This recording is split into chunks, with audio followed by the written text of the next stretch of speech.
Welcome back to Narrative Network. What if just two words could change the course of a trial and an entire life? This is the powerful story of Malik Thompson, a young boy wrongfully accused of a crime he didn't commit. But when he stands in court, facing judgment from people who've already made up their minds, he speaks two simple words that leave the entire courtroom speechless. These words don't just reveal the truth, they spark a movement that echoes for generations. Stay with us until the end to witness how Malik's courage turned injustice into hope, and how his story proves that sometimes the smallest voices carry the biggest impact. What do you think his two words were?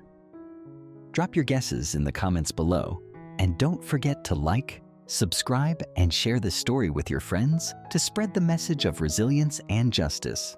Let's dive in. The grand courtroom buzzed with quiet murmurs as people filled the benches, curious to witness a case that had gripped the town. At the center of it all sat 12-year-old Malik Thompson, a young black boy with wide, intelligent eyes filled with a mixture of fear and defiance. His small frame seemed lost against the large oak chair of the defendant's stand, but his spirit remained unbroken. Malik was accused of a crime he didn't commit, stealing an expensive watch from a luxury store in downtown Chicago. The security footage was blurry, but the police had been quick to arrest Malik, who happened to be near the scene. The fact that he was black, wearing a hoodie, and in the wrong place at the wrong time seemed enough for some to believe he was guilty. The prosecutor, a stern-looking man named Mr. Carlton, was confident. He had his narrative ready. A troubled kid from a poor neighborhood, likely up to no good. Across from him sat Malik's public defender, Ms. Rivera, a young attorney passionate about justice, but overwhelmed by the mountain of prejudice stacked against her client. As Judge Eleanor Graves banged her gavel, the room fell silent. She was known for her no-nonsense approach, a woman who rarely let emotions sway her decisions. But today, something unexpected was about to unfold. Mr. Carlton stood and presented his argument to the jury. Ladies and gentlemen, the evidence speaks for itself. Surveillance footage places Malik Thompson near the crime scene. The stolen item was found just blocks away from where he was stopped. This isn't about race or background, it's about facts. Ms. Rivera rose in defense. Your Honor, members of the jury, Malik's presence near the scene doesn't prove guilt. There are no fingerprints on the stolen item and no direct evidence linking him to the theft. Malik is a bright, hardworking student who was simply in the wrong place at the wrong time. But her words seemed to bounce off indifferent walls. The bias in the room was palpable. When it was time for Malik to testify, he walked slowly to the stand. His heart pounded, but he remembered his mother's words that morning. Speak your truth, baby. No one can take that from you. Ms. Rivera approached gently. Malik, can you tell us what happened the day of the incident? Malik nodded. I was walking home from school. I stopped by the store because I love looking at the watches through the window. They're shiny, and I like to imagine giving one to my mom someday, because she's always late and jokes about needing a good watch. A soft chuckle rippled through the courtroom, briefly cutting the tension. I never went inside. I just stood outside for a few minutes. Then I left. Ms. Rivera smiled warmly. Did you steal the watch, Malik? Malik's eyes were steady. No, ma'am. The prosecutor stood, pacing dramatically. Malik, isn't it true you've been in trouble before at school? Malik hesitated. I got detention once for being late to class. So, you don't always follow rules, do you? Ms. Rivera objected. Irrelevant, Your Honor. Sustained, the judge replied. But the damage was done. Some jurors exchanged knowing looks. After closing arguments, the judge asked if Malik had any final words. He stood slowly, his hands trembling slightly. Everyone expected him to plead for mercy. Instead, He looked directly at the judge and said just 2 words. "Check again." A wave of confusion swept the room. The judge raised an eyebrow. "Excuse me?" Malik stood taller, his voice clear. "Check the footage again. You missed something." The courtroom buzzed with whispers. The judge ordered the footage to be replayed. The grainy video showed a figure in a hoodie, similar to Malik's, near the display case. But as they slowed the footage down, something became clear. The figure in the video had a tattoo on their wrist. Malik didn't. Gasps echoed through the courtroom. The realization hit hard. They had been so quick to judge Malik that no one had bothered to scrutinize the evidence closely. Judge Graves, visibly moved, called for a recess. Within hours, new evidence surfaced identifying the real thief, a young adult with a criminal record who matched the tattoo seen in the footage. The next morning, Malik's charges were dismissed. As Malik and his mother walked out of the courthouse, reporters swarmed them. One asked, "Malik, how did you stay so calm?" Malik smiled softly. "Because I knew the truth, and the truth doesn't change, even when people don't believe you." Malik's case made headlines, sparking conversations about racial bias in the justice system. Judge Graves, deeply affected, initiated reforms in her courtroom to prevent similar injustices. She even invited Malik to speak at a youth justice summit. Ms. Rivera received recognition for her work, and Malik's quiet bravery became a symbol of resilience. But for Malik, life returned to normal, almost. He focused on school, driven by a new dream, to become a lawyer and fight for kids like him. Attorney Malik Thompson's defense was both precise and passionate. Drawing from his personal experience, he dissected the prosecution's case with surgical precision, exposing the same patterns of bias and assumption that had once nearly cost him his freedom. His words didn't just resonate with the jury, they echoed through the very walls of the courthouse. As Malik presented evidence and cross-examined witnesses, he emphasized the power of observation and truth. "Ladies and gentlemen of the jury," Malik said during his closing argument, "I know firsthand how dangerous it is when we rush to judgment. When we let fear or bias cloud our reasoning, we risk condemning the innocent and letting injustice thrive. My client isn't asking for sympathy, just fairness. Look at the facts. The truth is right there, waiting for you to see it." The jury deliberated for only 2 hours before returning with a verdict: not guilty. The young boy Malik had defended burst into tears, and his family rushed to embrace him. Malik stood quietly, his heart full, knowing he had come full circle. He wasn't just fighting for one child. He was fighting for every child who'd ever been judged unfairly. After the trial, Malik visited the steps of the courthouse, where years ago he'd walked out as a frightened boy. Now, he stood as a beacon of hope. Judge Rivera approached him, smiling warmly. "You've come a long way, Malik." "I had the right people believe in me," he replied, his voice steady. "And I learned the most important lesson. You can't silence the truth." Word of Malik's impact continued to spread. He was invited to speak at legal conferences, universities, and community events.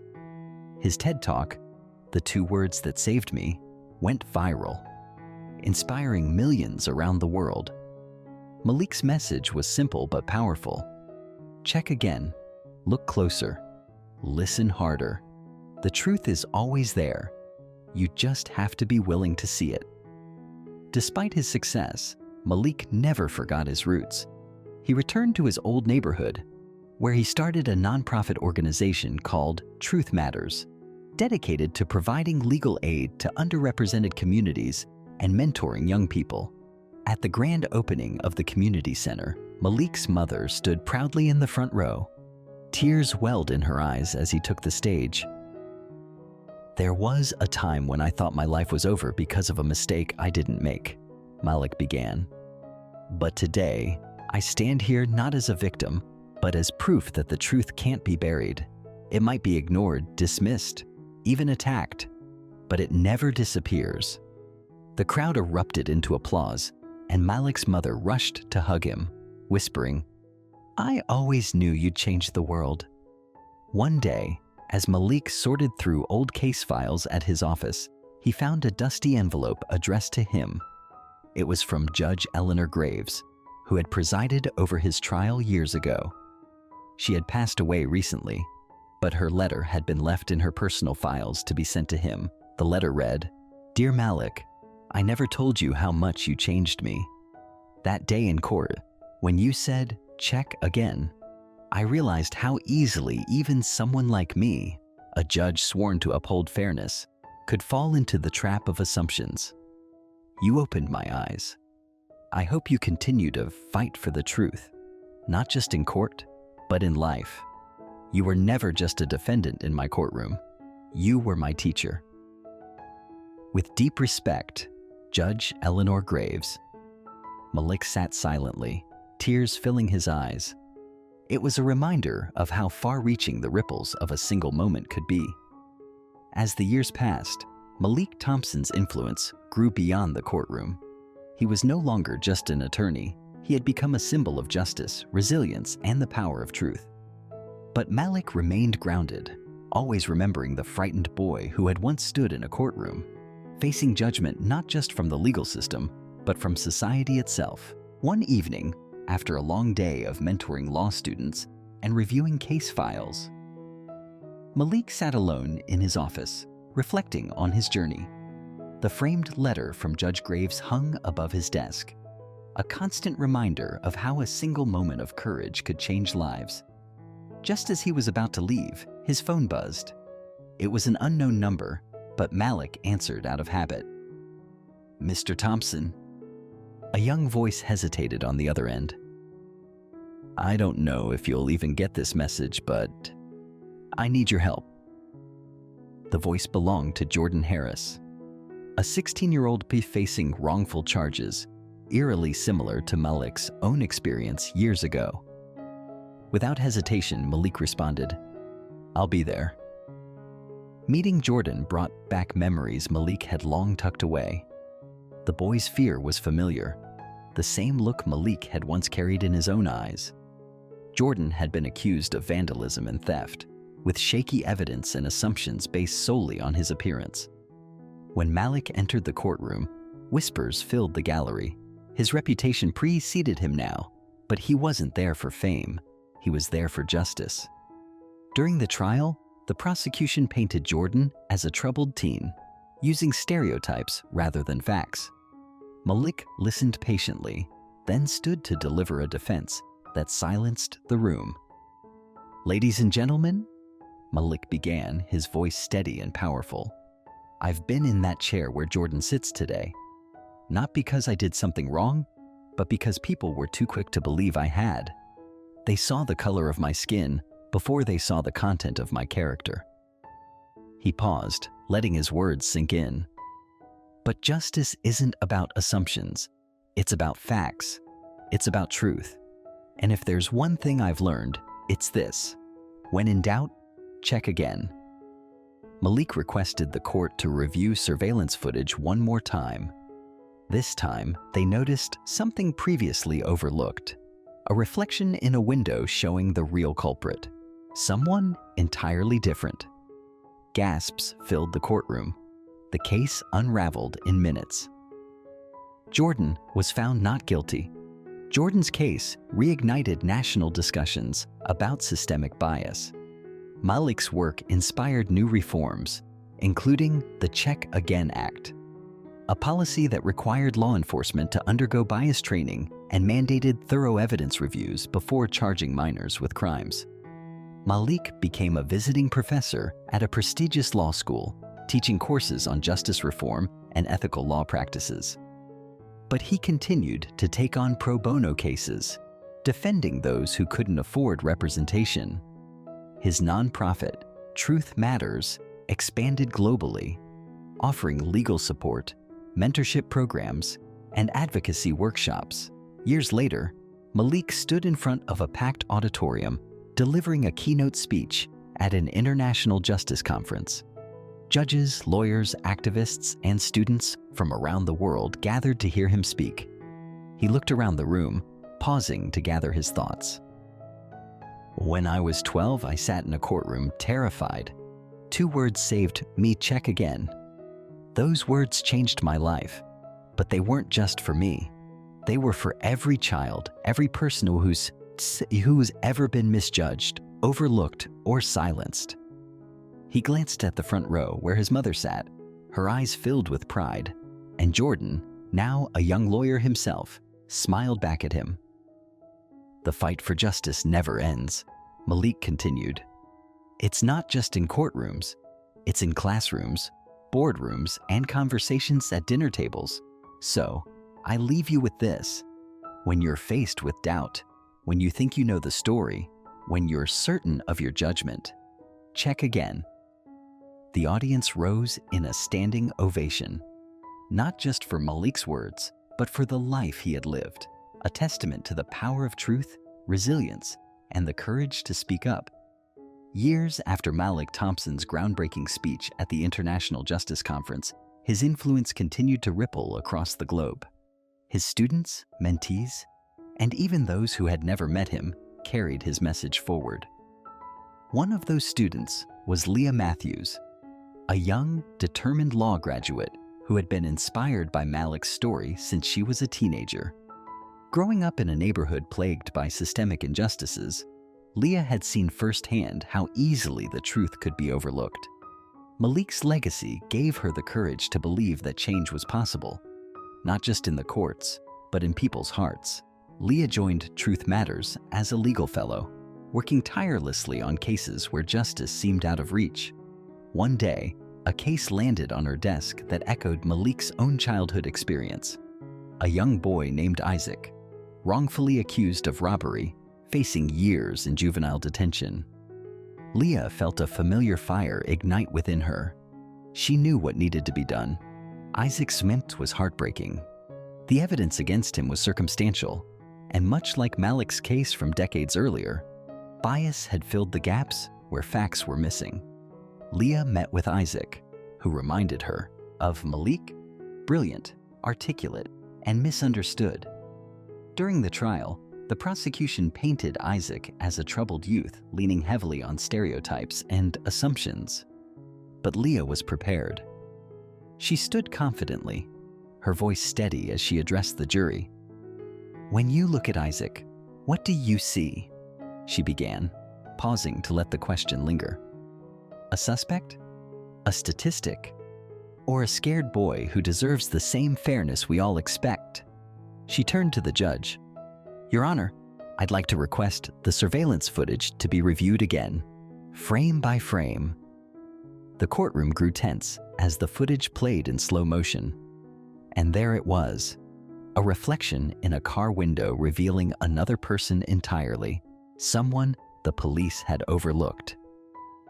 The real perpetrator. Gasps filled the courtroom. Just like that, everything changed. Isaac was acquitted. After the trial, Leah returned to her small office at Truth Matters, exhausted but fulfilled. As she organized her files, she noticed a letter slipped under her door. It was from Jordan Harris, now a respected civil rights attorney and board member of the organization Malik had founded. The letter read, "Dear Leah, I watched your trial today. You embodied everything Malik Thompson stood for: courage, integrity, and the relentless pursuit of truth. You didn't just win a case, you carried forward a legacy. Malik would be proud of you. I know I am. Keep fighting, keep inspiring, and when in doubt, check again." Leah smiled through tears, feeling the weight of history and hope in those words.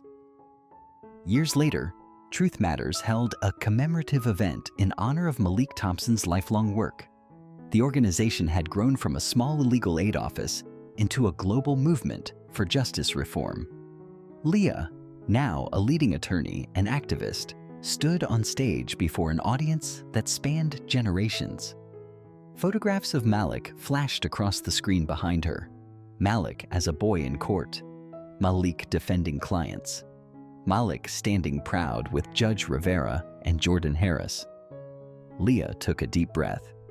Malik Thompson taught us that justice isn't just about laws, it's about people. He showed us that 2 simple words can change lives. Check again. Those words remind us to challenge our assumptions, to dig deeper, and to never stop fighting for the truth. She held up a small plaque bearing those iconic words. Check again. This isn't just a phrase, it's a call to action, a reminder that even when the world rushes to judgment, we have the power to pause, to reflect, and to seek the truth. The crowd stood in a unanimous ovation, not just for Leah, but for Malik and the countless lives he had touched. The ripple effect of Malik's life continued to inspire change worldwide. Legal reforms were passed in multiple countries, focusing on fair trials, unbiased policing, and education about systemic discrimination. Truth Matters expanded to over 50 countries, offering legal aid, training for young lawyers, and public awareness campaigns. Schools incorporated Malik's story into their curriculums, teaching children not just about laws, but about empathy, courage, and the importance of questioning what they see. A new generation grew up knowing Malik's name, not just as a lawyer, but as a symbol of hope and justice. Epilogue. The circle completes. Decades after Malik's passing, a young boy named Elijah sat nervously outside a courtroom, awaiting a verdict.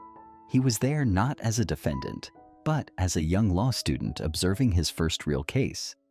As he flipped through his notes, he noticed an old, worn book tucked in his bag, a biography titled, "The Boy Who Changed the Courtroom: The Story of Malik Thompson."